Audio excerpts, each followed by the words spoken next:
We all pot down here. We all pot down here.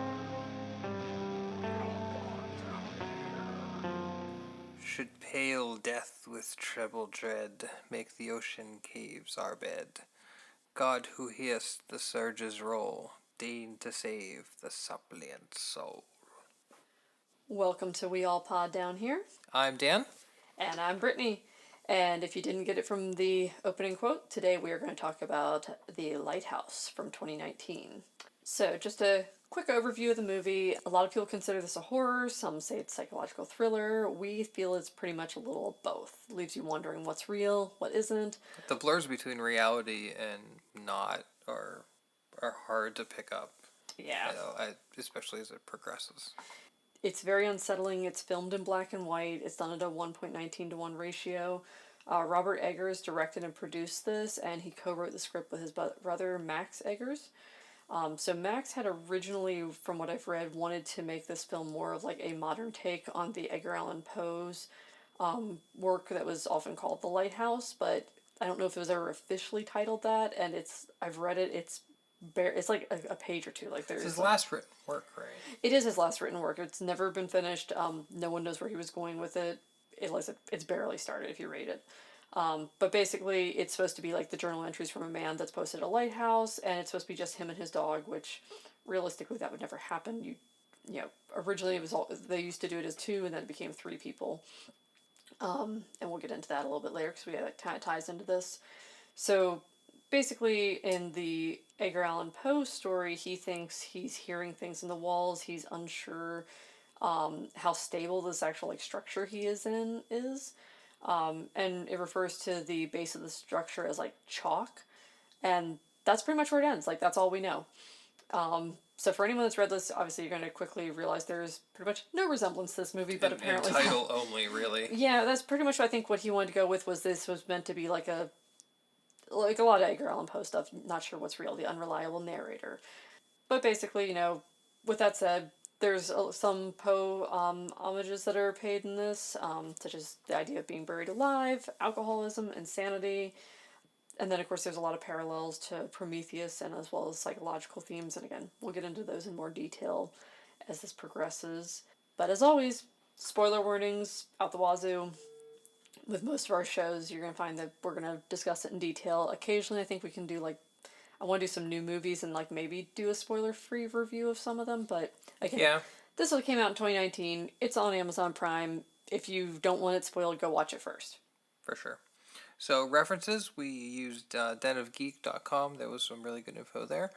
Cast and crew. So as we mentioned earlier, director is Robert Eggers, who is also known for The Witch from 2015 and has an upcoming movie called The Northman, which is due to be coming out next year, 2022, which sounds very interesting. Yes, it's supposed to be about Vikings and stuff, right? Mm-hmm. Yeah, it sounds really like a revenge story. It looks really cool. Awesome. So, of course, written by Robert and Max Eggers, brothers. The cast is very small in this. We have Robert Pattinson as Thomas Howard / Ephraim Winslow. You kind of figure that out as we go along.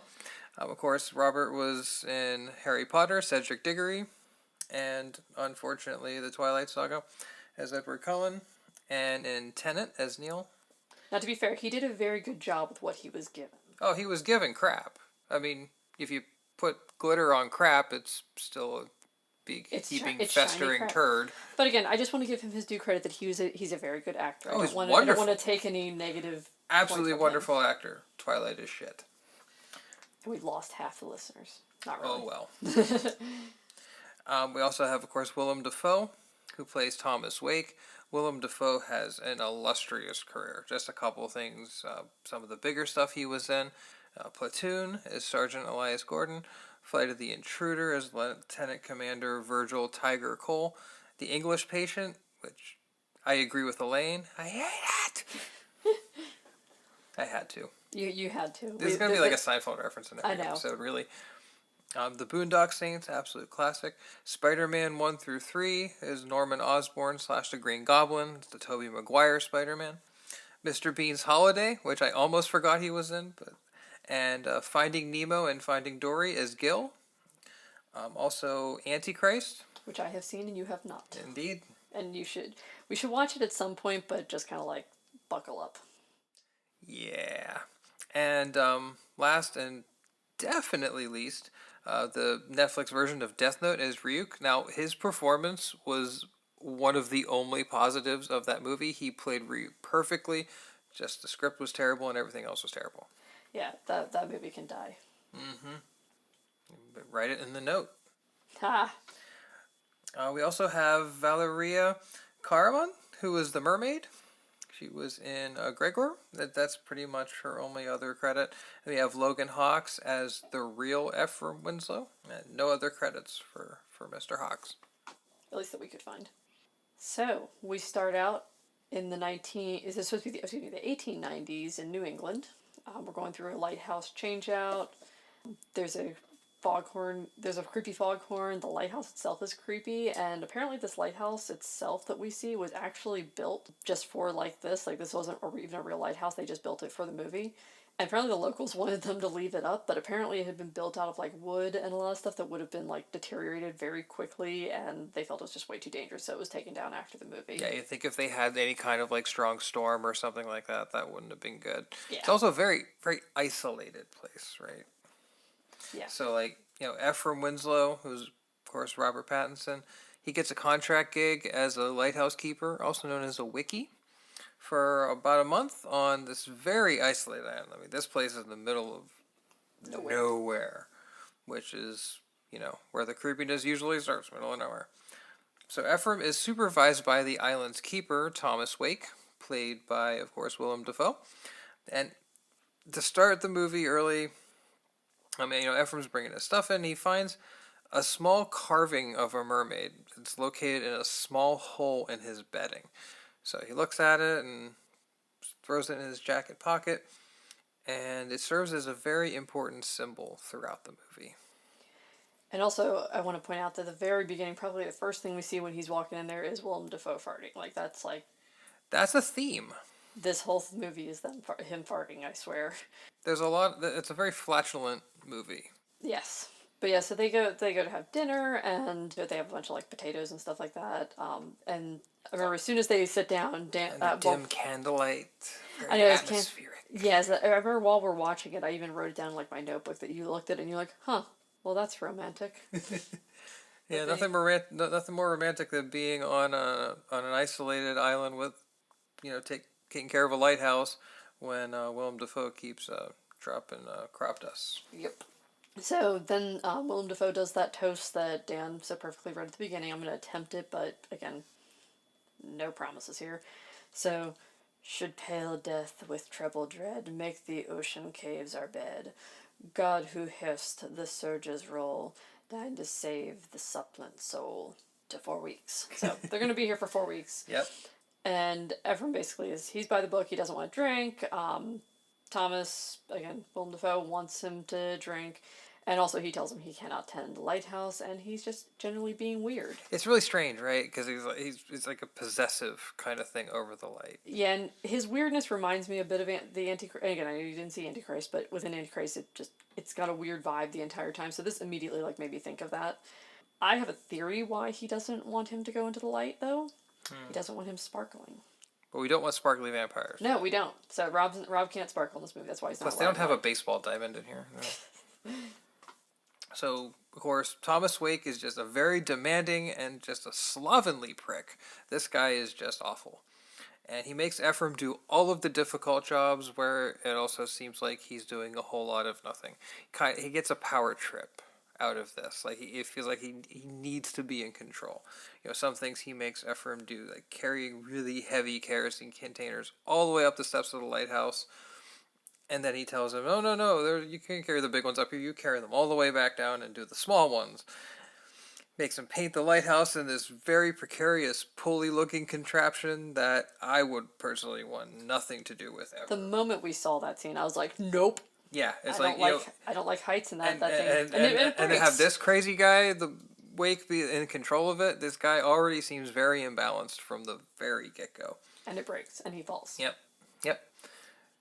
And the absolute worst, and we're going to go get more into the gross stuff, The worst is the changing of the chamber pots. Now, Wake keeps harping on Ephraim to do his duties, but there's a lot of duties in this movie. Wake is just a flatulence machine that never runs out of gas. And also, I watch this, I'm like, this feels like Ephraim is doing like pledge duties for like a frat house. It's like the Lighthouse except frat if the house. frat house is just like one isolated crazy guy making him do a lot of weird shit. Yeah, it just made it feel like that, like, you know, like making him do dumb things that are pointless. It's like if Animal House was really fucked up and not funny at all. Yeah. Wake, again, is strictly forbidding Ephraim from entering the room, like the lantern room. We try to figure out, like, what the hell is he hiding there? Mm-hmm. Is it more chamber pots? His mermaid porn collection, possibly? Perhaps, yes. So we're going to get into the mermaid porn situation in a little bit. But basically, Ephraim sees nightly that Wake goes into the lantern room. He appears to be losing all his clothes, and well, it's like he's playing night crawlers with Frank Reynolds or something, and he has some intimate feelings with the light. He has this like autoerotic connection with this light. Yeah, but basically, this is where, you know, Ephraim starts hallucinating. He hears that there are like sea monsters out there, and this is when kind of we start to question, like, what's illusion, what's reality. Like, he's going into the water, seems like he's pulled under, but then he's fine. And this, you know, again, this is going to continue throughout the whole film. This movie's real twisty turny, timey-wimey stuff. Yeah, it's really the blurring the lines of reality is really we're past introductions, and there's tons of seagulls flying around. And this is a really important symbolism in this movie. So at one point, some of them almost seemed like they were floating. Which legitimately, that's how seagulls sometimes look, but it reminded us of Birdemic. Immediately Birdemic. And mind you, it's certainly not that awfulness, like the gleeful awfulness that Birdemic is, but it made me think of that wonderfully awful quote-unquote movie. And there's one seagull in particular, a one-eyed seagull. Is that another metaphor for the ganking off? I don't know. It continues to pester Ephraim, just constantly pestering him. This one-eyed seagull. It's like the three-eyed raven, but not nearly as deep. Yeah. So back to the one-eyed bird. It keeps bugging Ephraim, and Wake notices him, you know, kind of messing with this gull, and he calls it out. And he said, "I see you sparring with a gull. Best leave him be. Bad luck to kill a seabird." Which Ephraim replies, "Oh, more tall tales." And Wake doesn't like that at all. Like, he's not taking him seriously. Wake starts getting pissed. And Wake believes that seabirds have a special representation. His quote is, "And them's the souls of sailors what met their maker." So, also, I just want to say that I'm just like, birds have sailor souls. How unfortunate for them. I think that's what I said while we were watching it. I was like, huh, that's unfortunate. Though it fits with the line from Wake when he's getting on Ephraim's case about the chores, though. So, and then this is one of the times he just goes off. I want to hear you do the voice for this. Yeah, he just goes crazy. So, like, and there's a lot of moments where Wake just loses it and just harping on Ephraim. He goes, "And if I tells ye to yank out every single nail from every moulder and nail hole, and suck off every speck of rust till all them nails sparkle like a sperm whale's pecker, and the carpenter the whole light station back together from scrap, and then do it all ever again, you'll do it." He's just good job. And he's like, he's so all about being the boss. He has to be the guy in charge. You know, you wonder if it's like, is it like an inadequacy kind of thing? Like, he has to lord himself over this guy. Or he could just be nuts. Yeah, that too. See, too. I sitting there being all immature though, watching this, and as soon as he says sperm whale pecker, I'm like, yeah, it's like a Moby Dick reference. You know, sperm whale, dick, haha. Oh boy. But, you know, after him ranting though at Ephraim, I'm just like, I looked at Tom, and Tom, you know, being Willem Dafoe, I'm just like, okay, boomer. It really is. Because there's also, you know, we'll talk a little bit later, but it's like, you know, he's the veteran, he's the older guy, and Ephraim's the young pup kind of thing. The dog, shall you say? Indeed, indeed. But yeah, so everything obviously keeps getting stranger. Again, we're questioning reality. What's reality? What's fantasy? There's a lot more interesting dialogue that occurs between the two while they're dining at the end of the day. There's arguments, there's distrust. The isolation is obviously getting to Ephraim, especially, which is funny because later he kind of talks about how he kind of seemed like the one that wanted to be isolated, but now it seems like it's really messing with him. So careful what you wish for, I guess. Yeah, it's interesting. A lot of their dinner conversation, it shows a lot about their personalities, and a lot of their character flaws are really laid out to bear in those scenes. They're very interesting. Yeah. But during one of their little fine dining escapades, Wake tells Ephraim that the last Wiki died after going insane, which I'm like, all right. Well, if you had to clean out his chamber pots all the time and listen to all the farts, then I think I'd go insane too. Yeah, I was like, oh, well, that kind of explains things. But yeah, so Ephraim says, that he explains he was a former timberman in Maine and he just wanted to do something new. So they're just kind of talking about their past a bit. And that's a difficult gig, like back in this time. 1890s, Either one of them are difficult gigs. But it's also, it's not like he's coming from like an office job to this. He was in a very isolated environment there too. So I wonder what's the motivation here. Ephraim keeps seeing Wake's really strange humping of the lantern routine. It's getting really weird. Like, this flick is weird. And a few seconds later, almost gets an unintentional facial through the grated floor / ceiling above him. Or was it intentional? Wake is all about the power and, being the alpha here.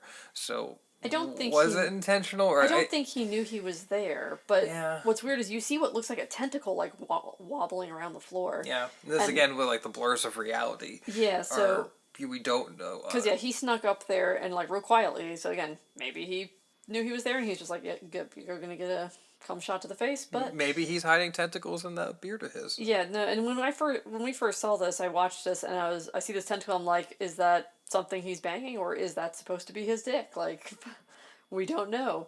But I just want to throw it out here that I have never seen a horror movie with so many body fluids that are not blood. And this one can take the award for that. Yeah, I would say so. And it's just like the gross out stuff, really. And, at this point, the movie is really it's getting its footing. It's obviously becoming a bit unsettling. However, there's almost too much gross out, dark humor going on. I mean, I like juvenile toilet humor, like every 12-year-old brain person. But it borders on satire sometimes, I think. It's one of the weaker parts of the movie for me. Like, every time I hear a foghorn, I think it's another fart from Willem Dafoe's ass. Every time. The almost facial part was a bit much, and I don't think it added a lot. I mean, there's a lot of very strange circumstances. Yeah, get it? So things keep getting weird. Ephraim turns the water on, and just globs of blood start shooting out of it. Which, of course, this is in black and white, so initially we're like thinking, is this mud? What is this? Right. It ends up, he finds a dead gull inside the cistern, which, of course, the cistern collects rainwater so they can use it, which is obviously, that's the culprit. So, again, bird symbolism. He's messing with the bird, and then bad things are happening. Yeah, and so not long after then this, of course, the one-eyed bird makes its final appearance. Why final? Because Ephraim grabs it and smashes it over and over like somebody beating a rug to get the dust out. It's a very unsettling scene. You and I watched it. We were just like, no. Nothing left of the imagination. That scene stuck with me quite a bit. Like, it was not pleasant. It's one of the most disturbing scenes of the movie. So, of course, we have to ruin it and make it lighthearted. Of course, because when we watch movies, we'll just do stupid commentary. So I immediately think, like, I hope he didn't eat the bird like Frank Reynolds ate the crow. I ate the gull! It's tearing me up inside! Yeah, and while he's beating it, I'm just like, dude, it's dead. And then you say... It ceases to be. So that was pretty much our commentary. But yeah, this whole thing, like, I was like, more and more, I was like, this is like Birdemic.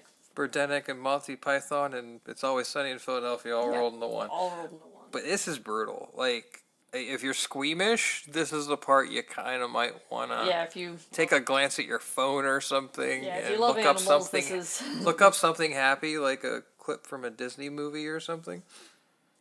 just not the beginning of the Disney movies because No, because everything the parents dies. have to die. You know. Yeah, you want to get to one of the songs, like the fun songs.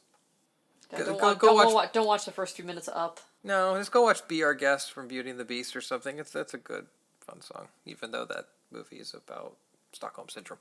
But anyways, I digress. And while they're drinking, they're just like talking about their escapades with women, and I'm just like, men are gross with their stories of banging women. This is like, it's not surprising. Like it's very accurate as to what I feel these two men would be doing in this time frame. But yeah, so Ephraim, he's changing out the chamber pots, and obviously this is not a pretty sight. and when we're watching this scene, I keep hoping every time there's a chamber pot, I keep hoping desperately that Ephraim won't spill them.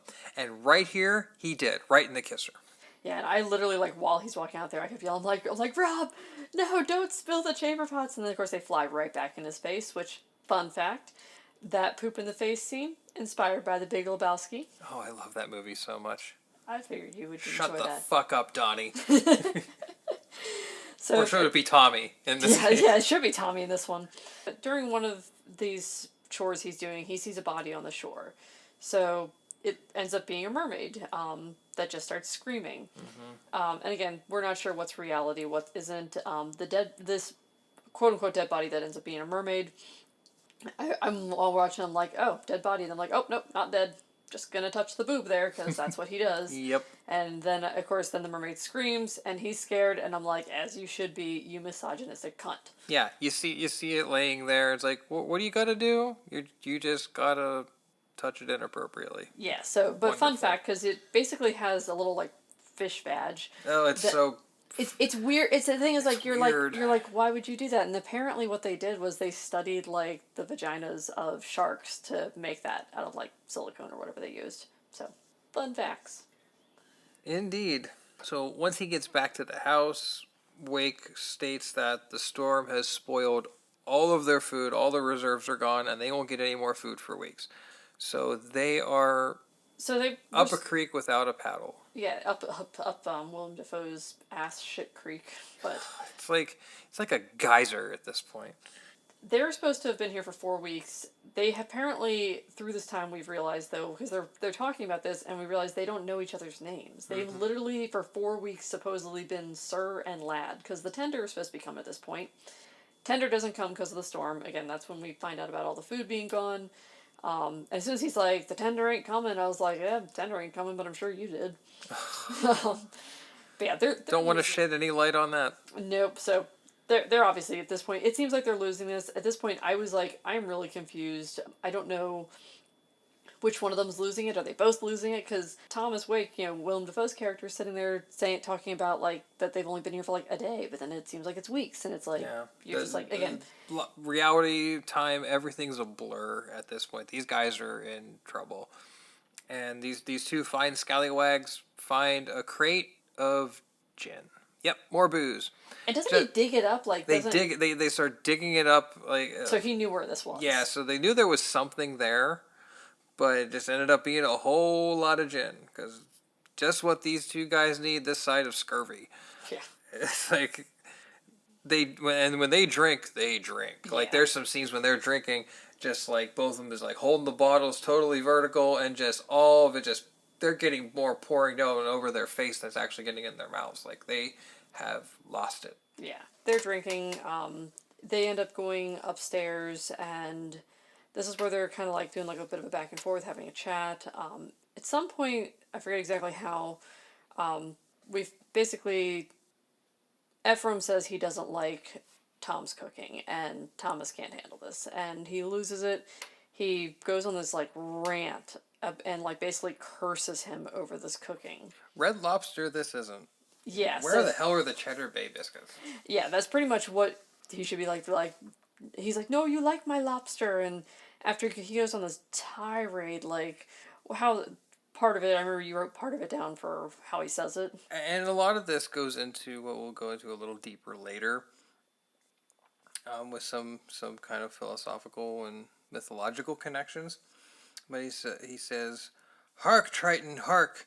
Below bid our father the Sea King rise from the depths full foul in his fury." Like, he is just, like you said, full on cursing this man And because he don't like his lobster. yeah, so he's like, no, but you have to like my lobster. And the thing is, apparently that was done in one take. Willem Dafoe like did that like in one take and didn't like blink the entire time. It's like pretty, again, acting for Yeah. Willem Dafoe, of course, is always top. Oh, that's fucking one of his notch. best scenes, I think. And, like, Well, you can see him, like, just he just looks visibly so perturbed. yeah, and like with this scene and a couple others, I just keep waiting for him to like start making the USS Indianapolis speech from from Jaws, like Quint's speech. Like I'm just like waiting for that. It just feels like that's what's gonna happen next when he's like the way he's talking.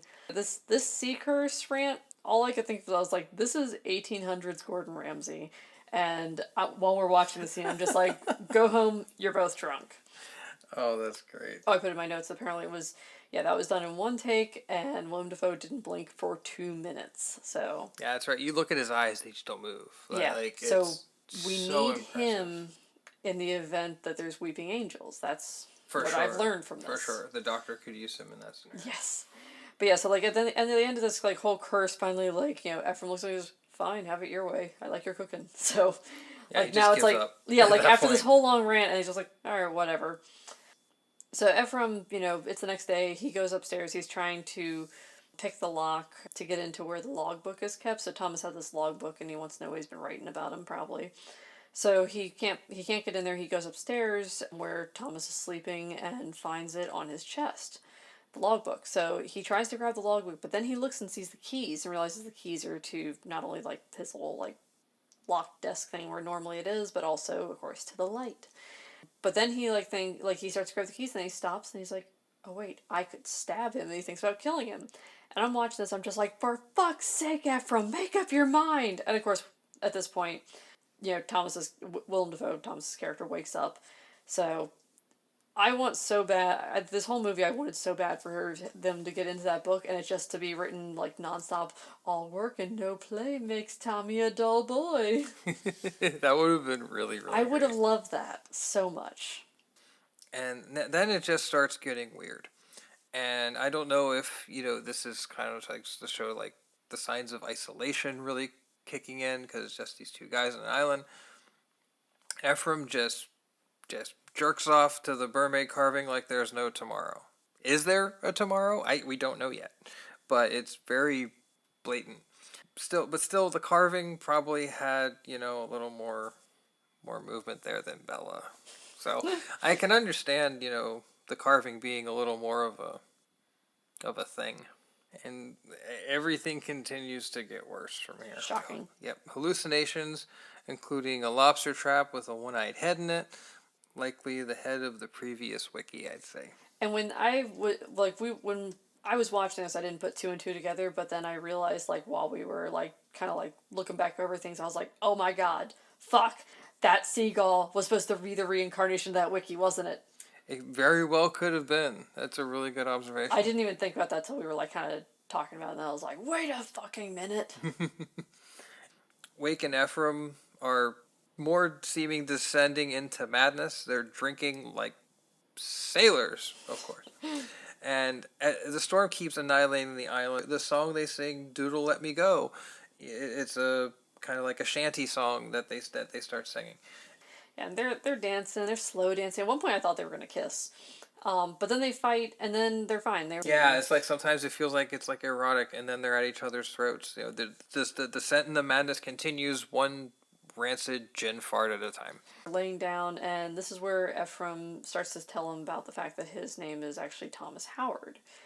During the scene, I'm sitting there and I'm like, who the fuck is watching the light? Because this is like nighttime, and I thought someone Absolutely nobody. So whoever, the light goddess or whatever, ain't getting banged by Dafoe tonight. Nope. So this is, like you said, this is a really important scene where Ephraim reveals he isn't Ephraim. His name is actually Thomas Howard. You know, it should have been Jerry, I think. And then we could have had some cat and mouse jokes, Tom and Jerry. See, when you first mentioned that, though, and you said it should have been Jerry, my first thought was we were going into another Seinfeld joke. Nope. Going back to old cartoons. Basically, he assume the identity of yeah. a real man named Ephraim Winslow, who was his foreman when he was a lumberman back in Maine, who died in an accident where the fake Ephraim / Thomas didn't try to stop him on purpose. Yeah, basically That's pretty sinister. Yeah, he just let him die. He was just like, you know what, fuck it, just let him die. But yeah, and when we first watched this, when I paused it at one point, Amazon Prime does a little like thing at the bottom, a little X-ray thing telling you the characters' names, and I see it says his name is Thomas Howard, but the subtitles kept saying Ephraim, so I'm like, okay, something is up because it says his name's Thomas Howard, but the subtitles say Ephraim, so that really threw me through a loop and probably didn't help the unsettlingness of this movie the whole time I watched it. No, not at all. And again, things get turned up another notch. This really sets everything off even more, and it feels like a hallucination here, where you hear Wake early saying with a bit of an echo, "Why'd you spill your beans, Tommy? Why'd you spill your beans?" over and over, and the camera's dramatically zooming up through the center of the lighthouse to the lantern room, ending with. We're going to just have to call him Ephraim instead of Ephraim / Howard, because I'm going to get... we can't have two Thomases, that's wrong. So Howie's up there encountering a nude Thomas Wake, with his eyes glowing like the lantern, staring deeply into Howard's eyes. So this is a reference to something, am I right? Yeah, so the crazy part about this is, like, when he first gets up there somehow, and it seems almost like this is probably a dream, because it's like he finds like what looks almost like a body sitting there, he rolls it over, it's actually himself, and then he turns around, and there's Wake standing, completely nude, and he has like he looks almost like as if he's the lighthouse. His eyes are shining directly onto Ephraim. So this is, from what I looked up, it's almost like a one-to-one reference of a painting that was titled Hypnosis by Sasha Schneider. It's a really cool painting, so if you get a chance, look it up. And then Wake just goes nuts. He or more nuts. Yeah, yes. Well, because Ephraim's trying to decide he's done. He's peacing out. He's over this shit. He's getting their little like boat dory thing. Mm-hmm. But don't worry. And Wake just obliterates that only boat / dory with an axe. And then later, blasts it to pieces. But then later he claims Howard destroyed it while he was chasing after Howard / Ephraim. Yeah. So again, who destroyed it? What the hell is going on? Like, so it is total trippy at this point. Yeah, so at this point, you'd think, like, okay, we got to get a plan. No one's come for weeks. What the hell's going on? But what's their next course of action? What is the best option at this point? Well, they're out of booze. And, of course, that's just... It can't be tolerated. It can't take place. So, what are they going to drink from now on? Are they going to move on to drinking their own pee, like Bear Grylls, something like that? No. They find a big old bottle of turpentine, of course, and they start chugging that thing. But they add a little bit of honey. Yeah, just to make the Bernie stuff go down a little smoother. Delish. Bland. Yeah, every time we saw them start to drink, I was like, like you're drinking turpentine? Yeah, you've really gone off the friggin' deep end if you're drinking turpentine, mother of God. And this storm just keeps getting worse. Like, through all this storm has not let up. And I watched this, every time the storm got worse, I was like, the Steve was angry that day, my friends. Like an old man trying to return soup in a deli. And Ephraim finds Wake's logbook the next day. Sadly, it does not say what I wanted it to say. Yeah. I didn't get my Shining reference. No. But Wake has taken many a shiny shit, I'm sure. Yeah. And he gets into this logbook, and he has some not so great things to say about him, and a lot of terrible things. Like, especially like the part that really sets him off is recommending Ephraim just be fired without pay. He's awful. He doesn't listen. Insubordinate. Claims he hasn't been doing any work and stuff like that. Yeah, exactly. And I would say you'd have to pay me a lot of shillings to deal with Wake's poo on a daily basis. Just, gross. Yeah.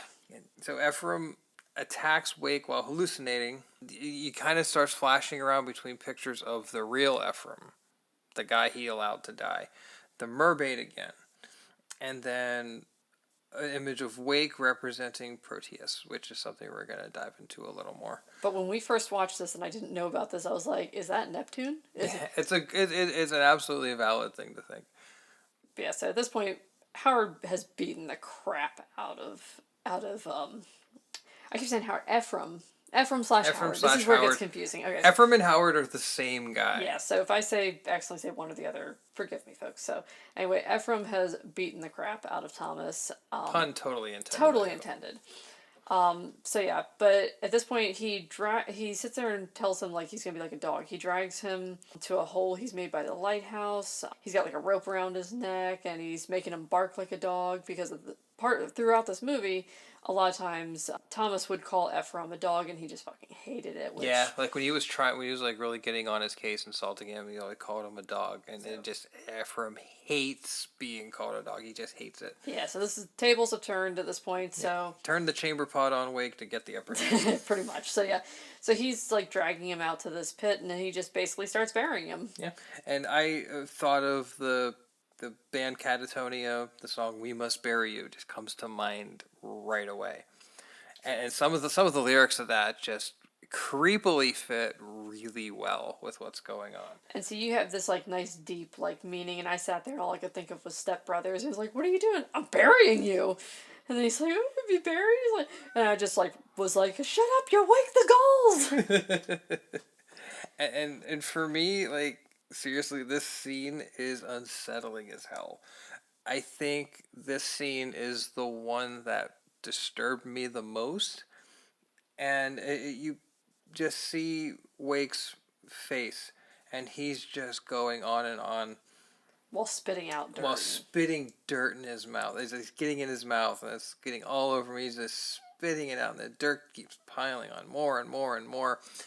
And while during this burial scene, Wake gives some Ephraim slash Thomas Howard some nice well wishes, and this is a really really great line of dialogue.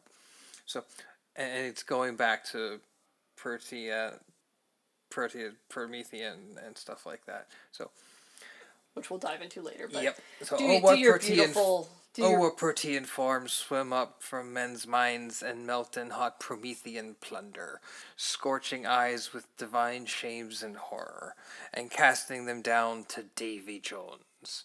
The others still blind, yet in it see all the divine graces into fiddler's green scent, where no man is suffered to want or toil, but is ancient, mutable, and unchanging, as the she who girdles round the globe, them's truth.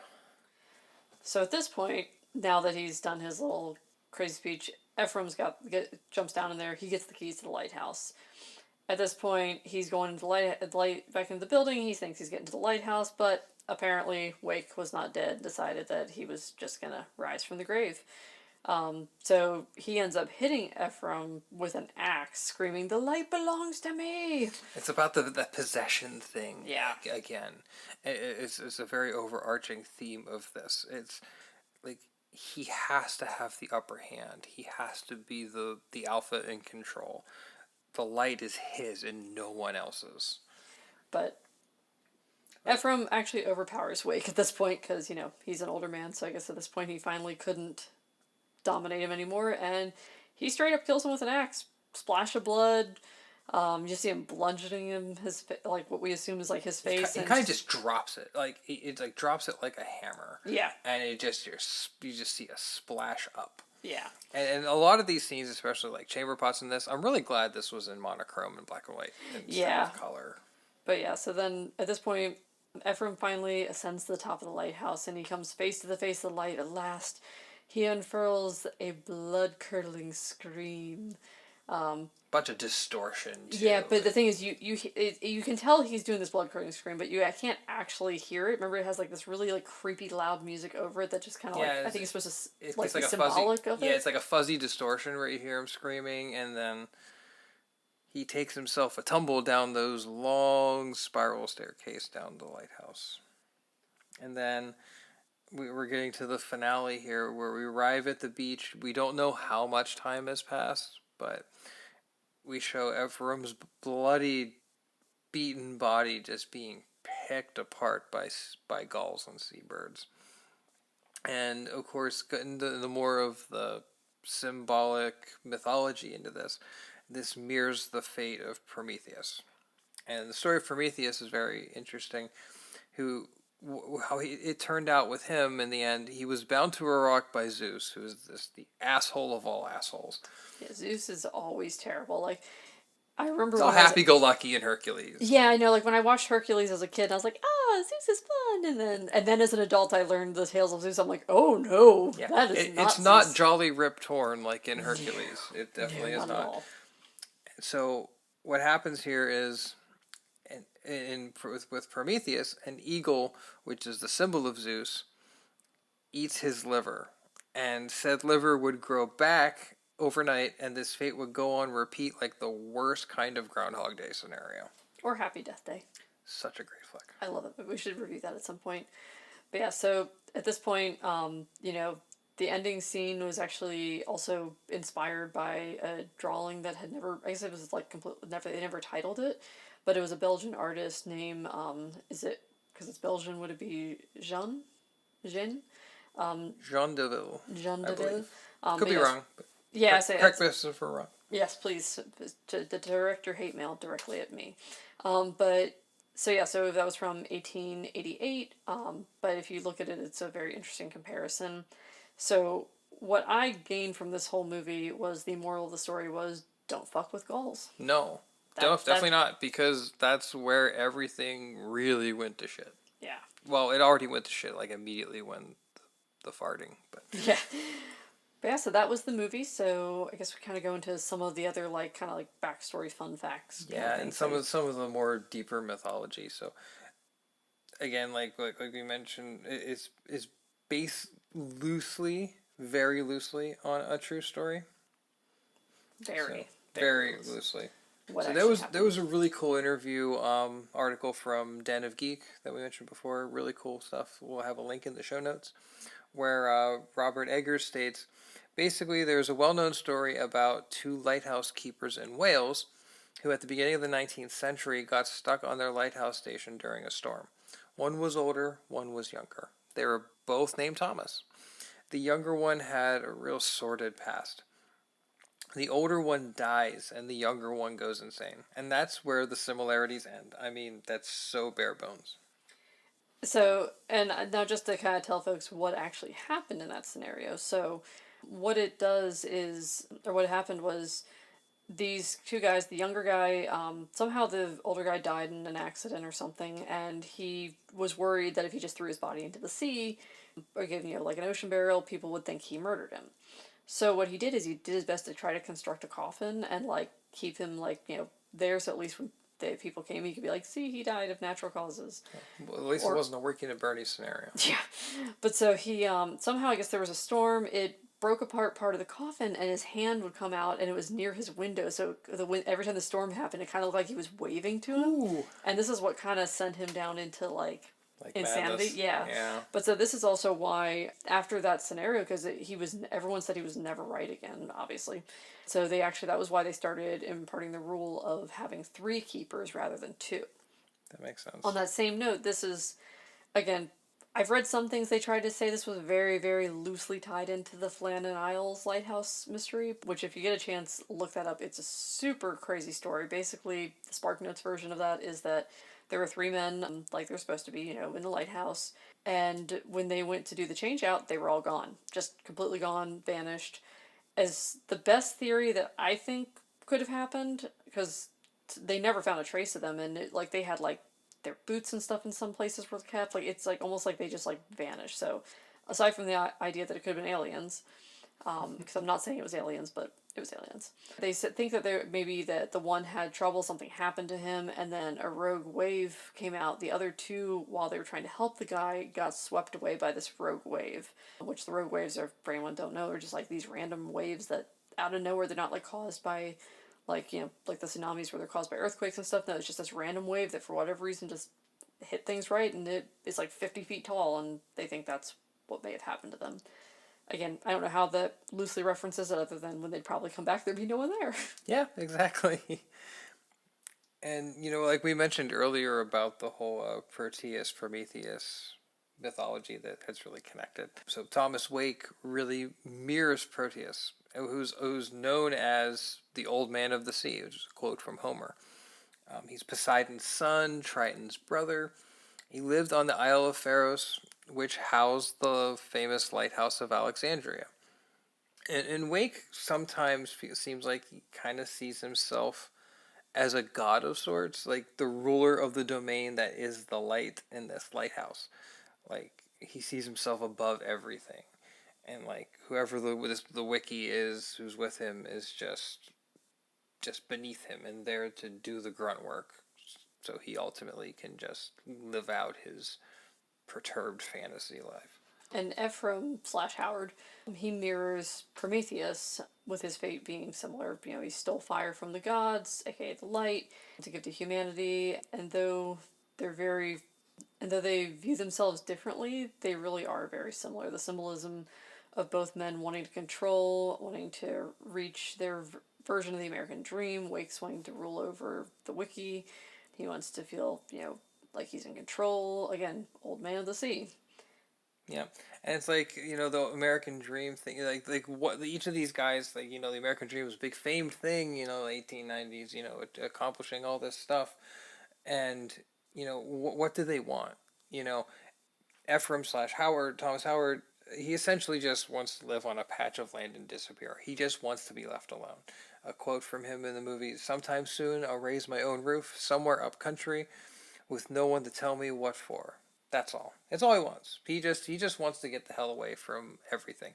And you think with Wake, he kind of also wants to be away from everything. Maybe he's just used to isolation by doing this for so long. This lighthouse and this light is what he lives for. And there's also some exploration into like masculinity. Wake's need to domineer over Ephraim slash Thomas Howard, and he has to be the dominant one. Fuck the patriarchy. And there's times where like Ephraim just kind of pushes back, and he feels like he needs to be the dominant one, but he kind of relents sometimes, and it's a really interesting struggle. And there's this movie's really deep in a lot of ways. I think it's funny because when we first watched it, I wasn't a huge fan. I feel like the more research I did about it, the more I liked it. But I felt like just like on a first watch through, I was like, the fuck did I just watch? Which I know that's kind of the goal of it. But yes, I think only other thing I think that was kind of fun was that apparently Willem Dafoe is obviously he's American, but he's supposed to be kind of like this old British man. And Robert Pattinson is obviously British, but he's supposed to be playing this young American man. Yeah, so I thought that was kind of funny.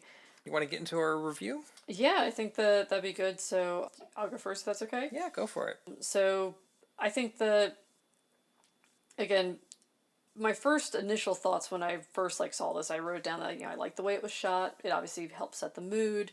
It made you feel like the fact that it was in a smaller screen format made it feel claustrophobic. Like the lighthouse itself is claustrophobic. Made this obviously lonely rock that they're on just feel even more grim.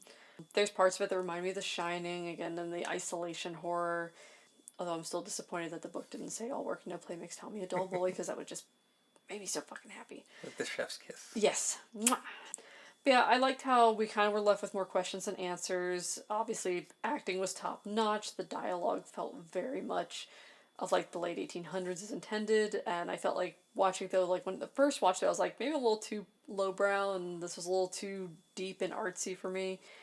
But I think like on a second watch through, I would like it a lot more. Yeah, this movie is a real grower for me. It's after the first watch, you kind of wonder what the hell you watched, but it sparks a lot of conversation. We've talked a lot about this movie since watching it, so it makes you kind of like start contemplating what's real, what's not. It's a real psychological maze that has tons of underlying themes going on at once. We've talked about a lot of those. A lot of reskinned mythology, cultural references, a lot of cool stuff. And after watching it, I said to myself, this is going to be a lot to unpack. Like, there was a lot to think about after watching this movie. And I'm sure there's plenty of references that we've probably both yet to notice. Maybe some mythological connections that we haven't completely picked up on, either of us. I'm sure there's more of it there. There's a lot of layers to this. And that, I think, is the not so subtle genius of this film, is way more depth to it than you realize on the surface. Kind of like the sea, fitting metaphor, right? At times, though, it's, to be a little critical, it's a bit overt with some elements that ultimately feel a little out of place. The gross out humor. We made a lot of jokes about that. You know, the farting, the pooping constantly. The chamber pots I got. It was like it's meant to degrade him. And it's of But the time and stuff, so I get that. exactly. But it was just it felt Sometimes like a just too lot. many farts. Too. It's like I know it's dark humor, and I love Ren and Stimpy dearly, but word choice. But it didn't work that great here, and that's a maybe a minor nitpick, but that kind of took me out of what they're like, the depth of it sometimes. And sometimes it seems to jump around a little much, so it can be pretty difficult to keep up with on the first viewing. It's a challenging movie, but sometimes I feel like it jumps around a lot. However, give this one some time. This is one of those movies that it's not going to have the full impact on the first go. Watch it once, let it simmer, let it set in a bit, try it again later. It's very artistic, a bit rough around the edges, but ultimately this is a powerful viewpoint of isolation, control of one's destiny, primal desire, being tormented and overwhelmed by all of those things. It's unsettling as hell, shot wonderfully. I'd say Willem Dafoe and Robert Pattinson, this is one of the most powerful performances they've both had to date. They really had chemistry. They worked together really well. And just be prepared to be challenged and definitely grossed out. And fuck chamber pots. No way. No. Yeah, no, I'm glad that we've reached a point in time that we have toilets. Universal indoor plumbing. Yes, indoor plumbing. Oh, see, I thought we were going with the Hercules references, like indoor plumbing. It's gonna be big. Big Buick in every garage would be nice. Some TVs. MTV. What is the name of that other one? VH1. Yes, VH1. If most people probably don't know what in the living hell I'm talking about, watch the movie Canadian Bacon. You'll thank me later. And so I've watched a lot of Seinfeld for the other references. Oh, for sure. So for rating it, for overall, what would you give it? I would say my initial thought was, maybe a 3. That was my initial thought. While watching a lot of it over, researching a lot more, learning a lot more about it, and then like learning about it and watching a lot of scenes over again, I really started appreciating this a lot more. I'd say overall it's not perfect, but it's really great. It's unsettling. If you want something that's going to challenge you and make you feel very unsettled, this is a movie absolutely it should be at the high end of the queue to watch. I'll say overall I'll give it a 4 out of 5. See, I was leaning when I first watched it more of like a 2 out of 5. But actually, like, again, the more research, I brought it up to a 3 out of 5. I still think, again, a lot of great elements to it, though, but, like, for my actual enjoyment of, like, even if I watch this multiple times over, I'm like, yeah, this was unsettling, but I feel like it's not something that I would, even with other watch-throughs, I just don't feel like I'd enjoy it to the level that I feel like it should be enjoyed, so that's more probably my thing, but yeah, I'm going to go with 3 out of 5 for the skulls. Like rewatchability, I don't think it's incredibly high. Like, I think after you've researched it, maybe one or two more to kind of yeah, pick up on things you missed. it sinks in a lot, and you really appreciate what it's trying to do. But it's also not something you're gonna watch like 100 times in your lifetime. Yeah. But it's not meant to be that kind of film either. I think so. Scare level. I'd say this isn't, as we said, it's not as a scary film as it is an unsettling film. I think the fright of it is the fear of isolation. So if you're claustrophobic, this is probably If you're extra scary. claustrophobic, this is going to mess with you. The fear of isolation, the fear of being stuck in an untenable situation that you can't get out of, it's you and with one other person. So one other person is obviously going nuts, but you're going nuts too. The lines between reality and fantasy are blurring. If you're someone like me who likes to be in control of a situation, there's no control whatsoever. Like I said, it's more unsettling than scary. I'll probably go for a 3 out of 5 on that level. For that one, I'm gonna go with a 2. I think so. Like, because again, unsettling, but I'm not claustrophobic and that kind of stuff doesn't bother me. So, again, obviously the being buried alive and like all that kind of stuff. I see why it could be scary to others, but for me, I'm gonna go 2 out of 5. For music and sound, I'm gonna give it a 5 out of 5. I think it had top notch. The design of it all was great. 100%. Agreed. I will give a total 5 out of 5 for that too. The music and the sound played such an important role of making this movie what it was. It made it unsettling. It made it impactful when it wanted to be impactful. You know, it got manic at times. You know, when they're singing that shanty song, "Doodle Let Me Go," that was a really important moment in the movie, and it really just brought you into the period. The sound design, music, perfection. It was great. Couldn't have been better. What are you gonna do for effects? Effects. So this isn't a special effects laden movie, and I No. don't think I mean, the practical effects are there. they're definitely there. That's all it was practical Yeah. effects. There's no. And I think the effects are well done. I think, like when Ephraim just kills the Gaul. Yeah. That was so unsettling. Like there are, And it looks very realistic. yes, and there are, like, if you don't want to see that, like, something like that, avert your eyes at that moment. I think things like that stick with you. I can see in my mind's eye, I can replay that scene in my head. Yeah. It same. is disturbing as hell.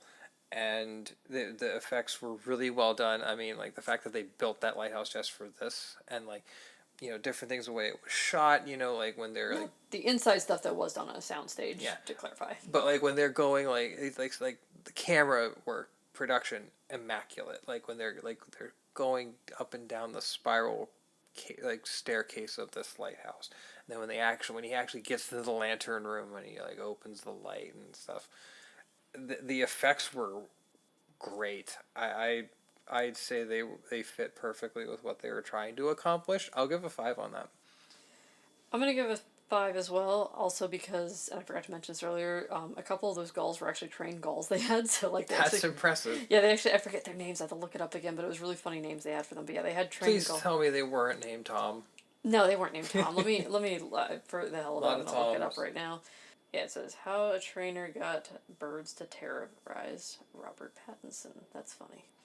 And what article was this that you found? This is on IndieWire. I pulled it up. They say the trainer, I guess, said seagulls are not very brave, that they are very fragile, their wings are very thin, and they always worry about everything. If something worries them even slightly, they regurgitate all their food out. Oh my goodness. Yeah, you always have to be very careful with them. The 3 birds, here it is. Okay. The 3 birds used throughout this movie were called Johnny, Lady, and Tramp. Wow. Yes. When you said 3 birds, I mean, like I said, Mo, Larry, and Curly. Please do Mo, Larry, and Curly. That would have been good. But yeah, no, so it says, and they said, according to them, they will not come and cuddle.